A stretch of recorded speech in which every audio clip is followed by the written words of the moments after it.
Annabelle doll को हम सब अच्छे से जानते हैं और आप सबको पता होगा कि एनाबेल डॉल दुनिया की सबसे श्रापित चीजों में से एक है। एनाबेल डॉल की वजह से बहुत सारे लोगों का काफी ज्यादा नुकसान हुआ है, लेकिन दुख की बात तो यह है कि एनाबेल डॉल के अलावा इस दुनिया में कई सारी श्रापित चीजें मौजूद हैं, जिसकी वजह से आज भी बहुत सारे लोगों का किसी न किसी तरीके से नुकसान हो रहा है। कई लोगों की जिंदगी तबाह हो चुकी है इन चीजों की वजह से। और आज हम उन्हीं में से किसी एक बहुत ज्यादा श्रापित चीज के बारे में जानने वाले हैं, जिसका नाम है द डिबिग बॉक्स।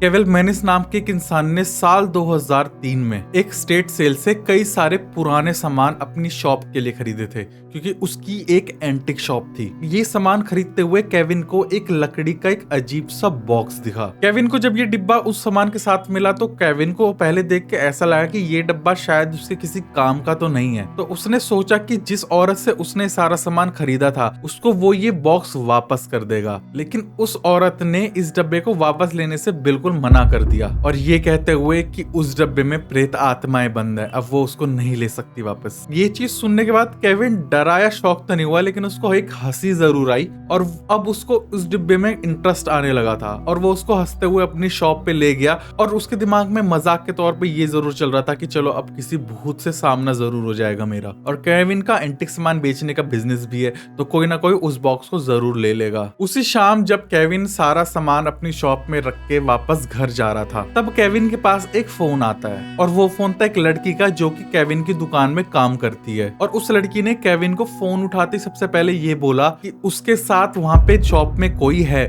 जो उसको दिखाई तो नहीं दे रहा है, लेकिन दुकान के सारे सामान को वो तोड़े जा रहा है। ये सुन के केविन काफी ज्यादा घबरा गया और वो भाग के अपनी दुकान की तरफ गया, और उसने देखा कि बाहर से दुकान का लॉक लगा हुआ है। लेकिन केविन को ये अच्छी तरह से आता कि उसने दुकान में तो कोई लॉक नहीं लगाया है, क्योंकि उसकी दुकान में जो काम करने वाली लड़की है वो अंदर काम कर रही थी, तो वो कैसे उस दुकान का लॉक लगा के घर जाएगा। लेकिन जब केविन डोर को अनलॉक करके अंदर जाता है और अंदर जाके माहौल देखता है, तो वो देखता है कि दुकान का सारा सामान बिल्कुल ठीक ठाक था, लेकिन सारी रोशनी करने वाली चीजें जैसे कि बल्ब, लैंप, सारी वो चीजें टूटी हुई थी। और जो लड़की वहां पे काम करती थी वो उस दुकान के कोने में बैठ के रोई जा रही थी। केविन कुछ समझ नहीं पा रहा था कि आखिर ऐसा कैसे हो सकता है। वो ये सोचता एक बार को कि ये जरूर उस लड़की ने ही किया होगा, और यही सोचते हुए केविन ने उस लड़की को नौकरी से निकाल दिया। लेकिन उस दिन के बाद से वहां पे डरावनी चीजें होना चालू हो गई। केविन को अजीब और डरावने सपने आने लगे। उसको ऐसे सपने आते थे कि कोई बूढ़ी औरत उसको सपने में मारने की कोशिश कर रही है। लेकिन इससे भी ज्यादा डरावनी बात यह है कि जब केविन उन सपनों से उठता था सुबह, तो वो अपनी बॉडी में बहुत सारे चोट के निशान पाता था। इसके बाद जब केविन को लगा कि शायद इस बॉक्स की वजह से ही वो चीजें हो रही हैं, तो उसने उस बॉक्स की एड डाल दी ईबे पे, और कुछ टाइम बाद वो बॉक्स बिक भी गया। और इस बॉक्स के बिकने के 3 दिन बाद ही वो देखता है कि कोई बंदा उस बॉक्स को उसकी दुकान के आगे छोड़ के चला गया, और उस बॉक्स के साथ उसको एक नोट भी मिलता है, और जिसमें लिखा होता है कि हमें ये बॉक्स नहीं चाहिए, इस बॉक्स में बहुत सारी काली शक्तियां बंद है, और हम अब इसे और नहीं झेल सकते, क्योंकि अब ये हमें बहुत ज्यादा नुकसान पहुंचा सकती है। अब केविन को समझ में नहीं आ रहा था कि उसको क्या करना चाहिए। वो फिर भी उस बॉक्स को अपनी दुकान में रख लेता है और कोशिश करता है उसको बेचने की। लेकिन फिर भी कुछ महीने बाद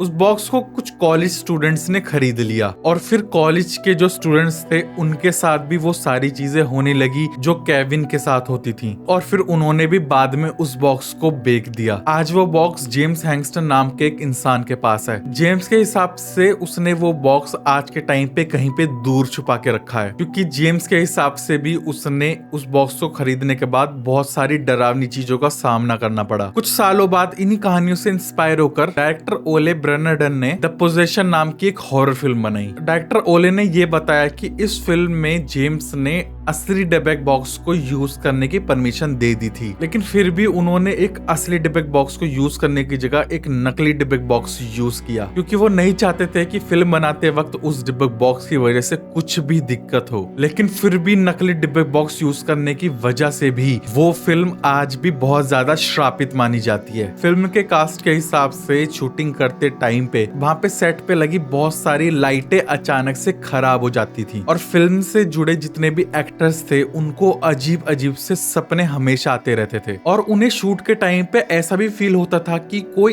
इनविजिबल सी एक अजीब नेगेटिव फोर्स उनको देख रही है, लेकिन असली खतरनाक घटना तो होना भी बाकी था। पोजेशन इस फिल्म के शूट खत्म होने के तकरीबन 2 ही दिन में वो सारी चीजें जो भी इस फिल्म को बनाने में इस्तेमाल हुई थी वो सारी की सारी चीजें एक हादसे में जलकर खाक हो गई और वो नकली डबिंग बॉक्स भी जलकर राख हो गया। लेकिन सबसे बड़ा सवाल ये है कि आखिर इस डब्बे की वजह से ऐसा क्यों हो रहा है, ऐसा क्या है इस डब्बे में कि ये डब्बा जिसके पास भी जाता है उसके साथ कोई ना कोई बुरी चीजें होना शुरू हो जाती हैं। कुछ लोगों के हिसाब से ये बॉक्स तब का है जब वर्ल्ड वॉर 2 चल रहा था। ये बॉक्स एक जूइश परिवार के पास था और वो परिवार उस वक्त जर्मनी में रहता था और वो टाइम ऐसा था कि जब हिटलर धर्म के नाम पर सारे जूइश लोगों को मार रहा था। और तब कहते हैं कि एक परिवार ने सोचा कि भूतों को इस दुनिया में बुलाकर उनसे मदद ली जाए, लेकिन ऐसा करना उनकी बहुत बड़ी गलती साबित हुई क्योंकि उन आत्माओं ने उस परिवार को बहुत ही ज्यादा नुकसान भी पहुंचाया और उस परिवार के बहुत सारे लोग अजीब ढंग से मारे भी गए और बाद में उस परिवार ने उन आत्माओं को इस डिबिक बॉक्स में बंद कर दिया। लेकिन बाद में ये बॉक्स अमेरिका कैसे पहुंचा ये कोई भी नहीं जानता। अब कई साल हो चुके हैं जब कोई भी डिबिक बॉक्स का निशाना नहीं बना। अब सवाल यह है कि क्या ऐसा ही चलता रहेगा या फिर जल्द ही कोई डिबिक बॉक्स का शिकार बनने वाला है। तो आई होप आपको ये वीडियो अच्छी लगी होगी, तो आप मेरे को कमेंट में लिख के जरूर बताना या फिर आप मेरे इंस्टाग्राम पे जाके मुझे डायरेक्ट डीएम भी कर सकते हो और आप मेरी डेली अपलोडेड रील भी देख सकते हो। तो आई होप आपको वीडियो अच्छी लगी हो तो लाइक कर देना, चैनल पे नए हो तो सब्सक्राइब करके जरूर जाना। मिलते हैं अपनी अगली किसी रहस्यमय सी वीडियो के साथ,